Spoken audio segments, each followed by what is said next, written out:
जय गुरु जी। सत्संग bye Jaya aunty on 26 अगस्त 2015। गुरु जी हमारे कण कण में बसे हैं। एक बार हम पहुंच गए उनके दरबार में, फिर हमें सोचने की जरूरत नहीं होती कि हमें आगे क्या करना है। सब कुछ होता ही जाता है हमारे द्वारा और हमें लगता है कि हम कुछ भी नहीं कर रहे हैं।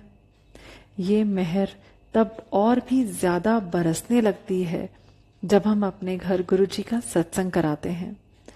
सत्संग ऐसा हो कि गुरुजी आए, ऐसा ना हो कि बस लोग ही आए और गुरुजी को तो हम भूल ही जाएं। कहने का मतलब है कि बहुतों बार अपने को एक काबिल और ब्लेस्ड संगत दिखाने के चक्कर में हम उन मूल बातों को ध्यान में ही नहीं रखते जो गुरुजी को अपने घर पर बुलाने के लिए आवश्यक हैं।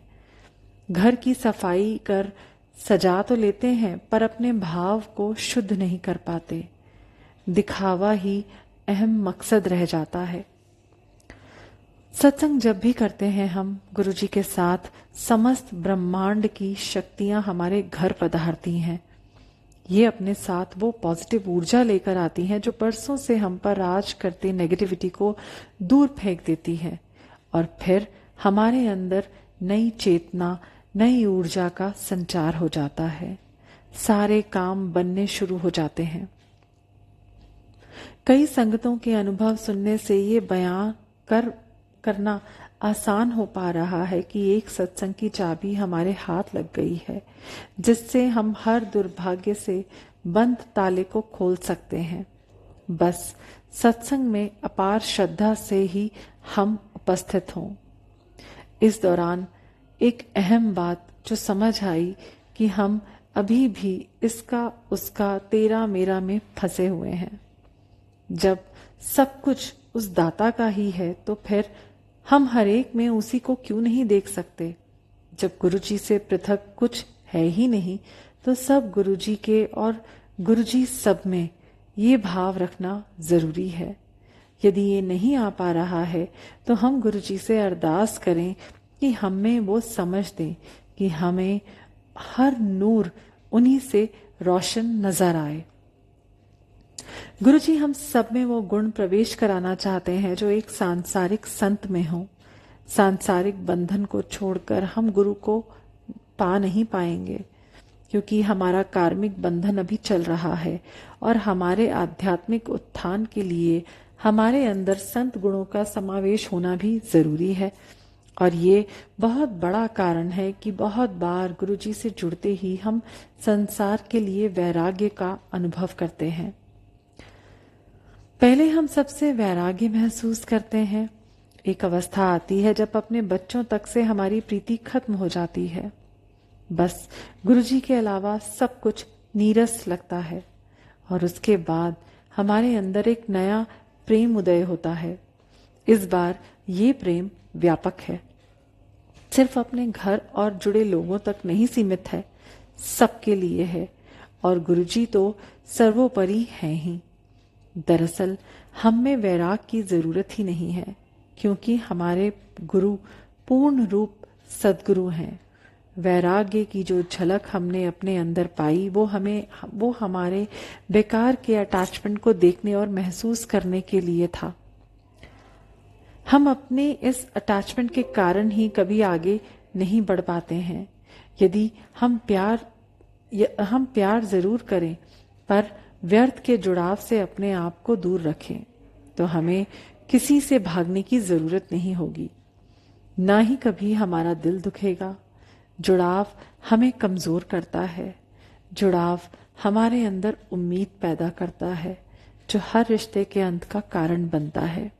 बिना उम्मीद के प्यार करके देखें कितना सुखदायी होता है ये सब, जब आप देते हो पर वापस मिलने के लिए इंतजार नहीं करते।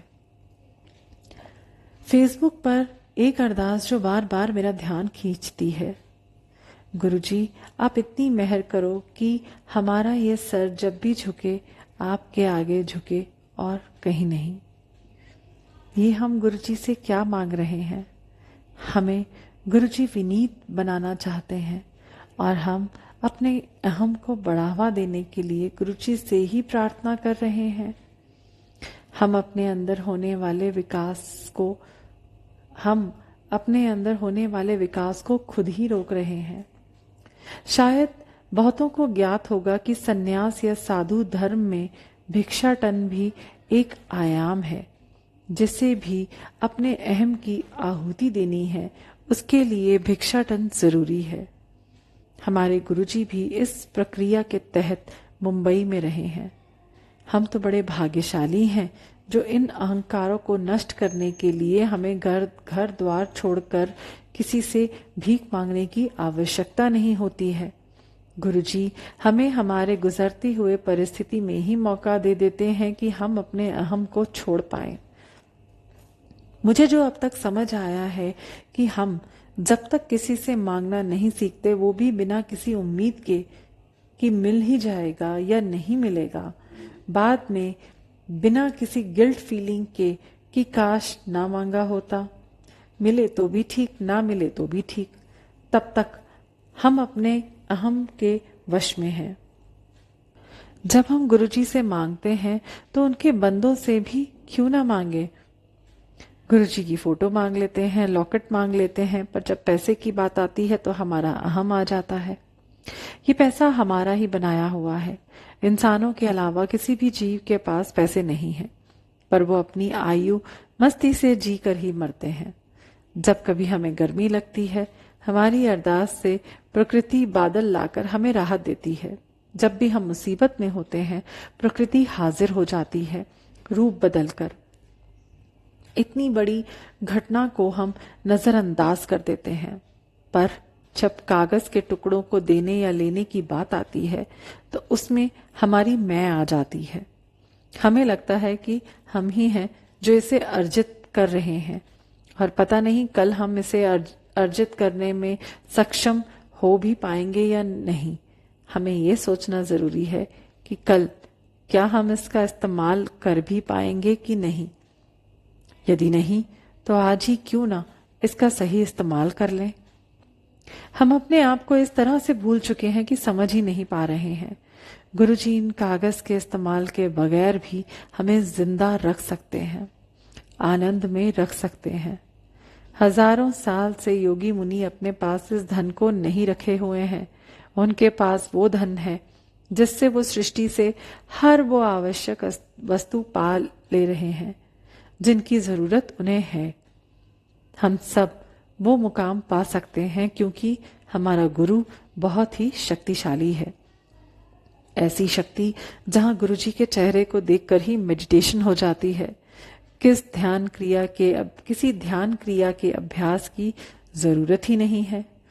वहां और क्या संभव नहीं है।